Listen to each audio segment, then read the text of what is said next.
The scariest threat about winter to me is not the cold, it's not the snow, it's not the black ice, it's low battery levels in my battery. I'll tell you a story when I get to the gym. 2 winters ago, on a cold night like tonight, I woke up at around 4 in the morning to a weird beeping sound I've never heard before. It was a low voltage alarm in my house battery system. Apparently I never calibrated it correctly when I set it up the first time. I thought I had about 35% battery life left. Turns out I had 5% battery life left, which is not enough voltage to power my Esper heater. I reached down and there was cold air blowing in through the vent. It was only about 14 degrees outside, and this was in the middle of nowhere at 4 in the morning. At the time, I did not have a little buddy. I did not have any secondary heating system.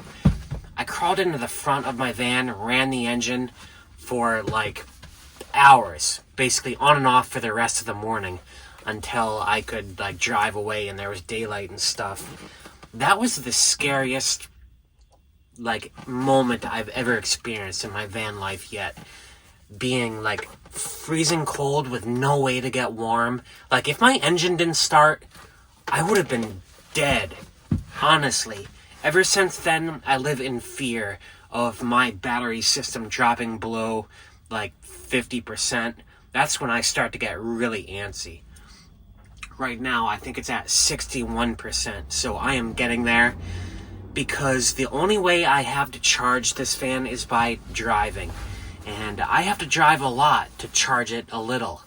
The only other way I can charge it through shore power, what I do is I charge my Jackery while I'm at the gym, then I plug it in down here, try to transfer some of the power to the house battery, but even that is just a trickle. Like a full Jackery's battery will not even get me through a night's worth of power draw. So that is not sustainable. What I have right now is just not sustainable. I've been watching my battery level drop like 5 to 10% per day for the past 4 days because I have not driven enough. It's been colder than usual. Everything's just drawing more power. I don't know what to do. I'm really nervous. Right now, I'm going to go to the gym, charge up my Jackery battery, and charge up myself because I could really use a shower. 25, 26, 27, 28, 29. 30. Oh. I empty my pipes during the winter from like November to April, just like you do with a garden hose, so the gym is my only place to shower. A big reason I come to the gym. Not the only reason, but a big reason. I also get Wi-Fi here. I can work here. It's got a little break room. This gym is almost perfect. I actually, like I said, charge my Jackery here. I have a deal with them behind the counter. They charge it so it doesn't get stolen, so if someone's watching over it, I'll pick it up on the way out, and I'll show you why this gym is not exactly perfect. The parking lot here is tiny. It's a dense city neighborhood. What can you do? But there's nowhere to park. I have to park like a mile away and walk to or from this gym. That really sucks. I'm carrying my Jackery, my gym bag, and I also need to pick up a gallon of water on the way home. People say, why is my routine all cardio? Why don't I lift weights? I lift weights on the mile walk home. That's why.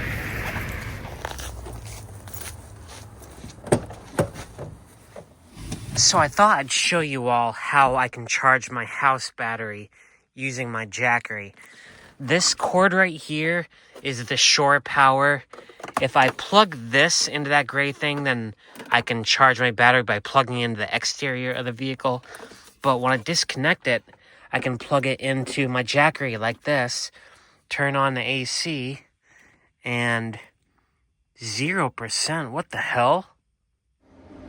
Sorry if the angle and the lighting is crap right now. I'm a little too lazy to set up, but it looks like the gym didn't charge my Jackery, or they unplugged it or something. I was relying on that to maintain my charge.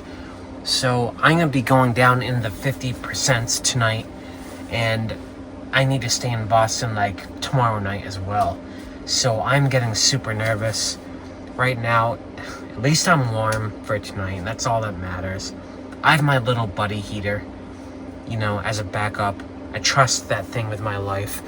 So I'm gonna get through the night. I'll say goodnight. I'll talk to you guys in the morning. Let's see what we got today.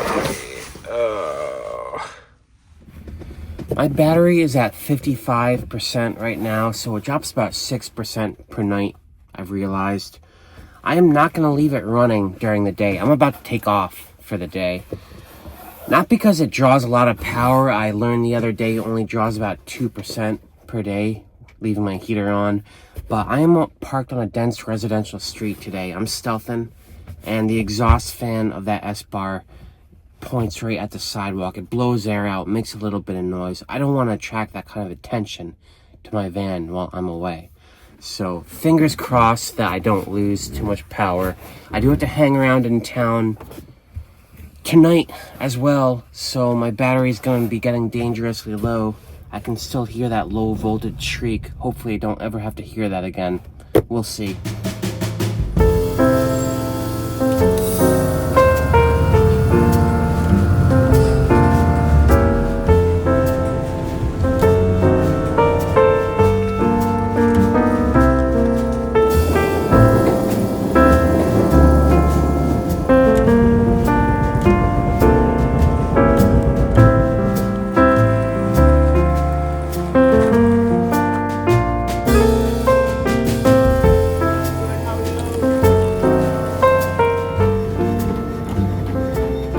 55%, that's the state of charge of my battery on day 2. Or is it day 3 of this video? I can't remember. I just blasted through the last 24 hours without recording because I had a long day and I've recorded all that stuff before. This video is about the battery life and how preserving charge is the #1 challenge in winter van life to me. I've dealt with black ice. I have traction boards now. I have a smarter brain. Not so scared of it. -10 outside. I've dealt with like 4 weeks of this winter so far where it's been -10. I've had like antifreeze problems. I upped my antifreeze. So winter has thrown everything at me, including a couple of big snowstorms. I've dealt with that, but this state of charge, this scares the bejesus out of me. It only takes to get to 20% when that low voltage alarm that I talked about earlier starts dinging.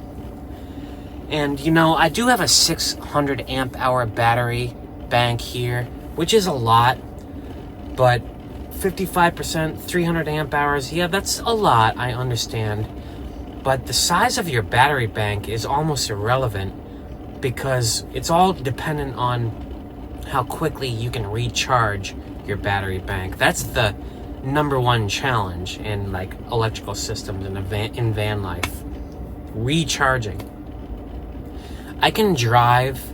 I have an 18 amp DC to DC charger, but I need to drive 20 minutes to up this 1% battery life. That's a lot of driving. I have that Jackery where I can basically grab shore power from an outlet, transfer it to here, but that has not panned out the last 2 days. For some reason, it didn't work at the gym yesterday. I don't know what happened. They unplugged it or something. And tonight, I just didn't even bother with that. I didn't feel like carrying it to the gym again. So my Jackery is dead. And I don't have solar panels. I got through the first 2 years of this van life thinking, yeah, I don't need solar panels. I can get away without it. And I did for the first 2 years.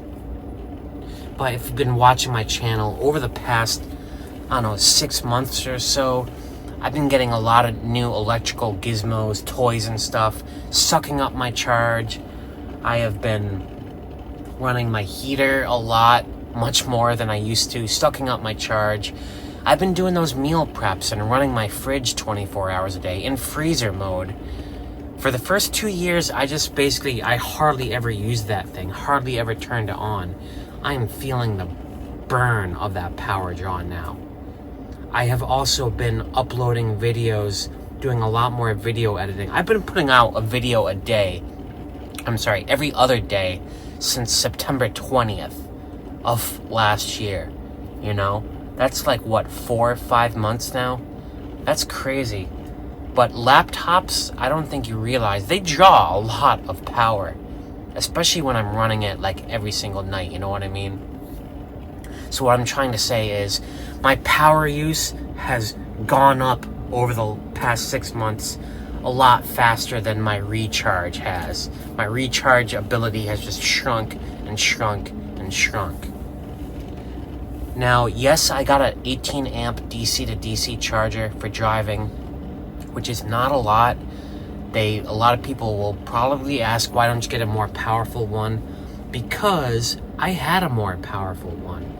I had a 40 amp DC to DC charger initially, and guess what happened? It got so hot that it melted and shorted the unit, and the fuse never blew. That scared the heck out of me. That could have burned my van down. It was, I think, a Renogy or a Victron, I don't remember. It was a Victron. I wrote Victron, and they said they just sent me a replacement. I asked for a less powerful unit. So the 18 amp hour DC to DC charger, I recommend it only because it's safe. It never gets hot enough that it will malfunction. But like I said, for a 600 amp hour battery bank, you gotta drive for 20 minutes, and that's just not doable. I've been hanging around in Boston for all week, basically. And I'm gonna be hanging around tonight and try to get out of town tomorrow. But that's a long stretch of days of no driving, no recharge. And when I am down to 54%, I just get scared because I don't know how I'm ever gonna recharge that up to 100% again at this point. Even if I'm plugged into shore power all night long, which I might do again this weekend, I'm gonna reach out to that friend who let me stay in his driveway, ask if I can do that again. But that'll only up this like 5% over my entire stay, a 12-hour stay overnight, because I'm also drawing power while I'm in here. Yeah, sorry, this is a long rant. I think the gist is I need to get solar panels. This is like an emergency at this point. Solar panels are great because they just suck power. They charge your system. You can just sit there, park under the sun, go out, do my thing downtown, work, go to the gym, whatever, and there's just a trickle of topping up my battery. That would be such a huge relief for me. But I've explored solar panels. There's other things I have to get on top of it. I need a roof rack. They do make solar panels, like sticky, flexible ones that you can just adhere right to the roof. I wouldn't recommend doing that because you need like airflow beneath the solar panel because it gets super hot up there on my black roof, hot enough to malfunction and destroy the solar panel. You go on Reddit all the time, there are people who just like stuck solar panels on their roof with no airflow beneath it and it malfunctioned and stuff. I don't want to waste my money on that, so I need to get a roof rack. I will be working on that. When things warm up in here, hopefully in a couple of weeks, it's supposed to go above freezing again. I have all sorts of ideas of improvements I need to make to my van life, to my situation here. And the roof rack and the solar panel is among them. Probably priority number 1. I'm gonna have to drop some dough because in van life, everything costs a ton of money. And like, everything car related. Repairs, batteries, I swear. Converting a van, like, I know I got all the bells and whistles with mine, but it ain't cheap. You can do like a no-build thing and just like throw a mattress in a van, which is what I did for the first 8 months of my van life. I lived that way. It was great. But I would not trade all the bells and whistles I have now for going back to that. What am I talking about? Oh yeah, battery life. Well, I think I'm gonna call it a night. Sorry, I did not go out and do a lot of action in this video because I've been sedentary. Anyway, there's a jackhammer going off nearby for some reason. So, thanks for watching. Peace out. I gotta see what's going on.